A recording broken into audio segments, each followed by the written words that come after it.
கன்னி ரிஷபம். ஹஸ்தம் ரெண்டு, ஹஸ்தம் ரெண்டு. பாருங்க, இப்போ 3-4 பேர் கேட்டாங்க. எல்லாருக்குமே 5ஆம் பாவம் சம்மந்தப்படுதா? ஹஸ்தம் 2 அந்த ராசியில் 5வது பாதம்.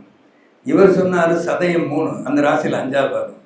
இவர் சொன்னார் மூலம் 1 அது 5வது பாவத்துக்கு போகுது, நவாம்சத்தில் 5வது இடத்துக்கு போகுது. அவர் என்ன சொன்னார்? மிதனம் துலாம் ராசியிலேருந்து நவாம்சத்துக்கு 5வது இடத்துக்கு போகுது. இன்னைக்கு கேட்ட இதுவரைக்கும் இந்த நிமிஷத்தில் கேட்ட அத்தனை பேருக்கும் 5வது இடத்துக்கு போகுது. இப்போ எப்படி நீங்கள் வாழ்க்கையில் வாழ்ந்துட்டு இருக்கீங்களோ, உங்களுடைய புத்திரர்கள் புத்திரிகள் உங்களுடைய புத்திர சந்தானத்தை அதிகமாக நினைப்பீர்கள். அவங்களுடைய லைஃபோட ரொம்ப அதிகமான இன்ட்ராக்ஷன் இருக்கும்.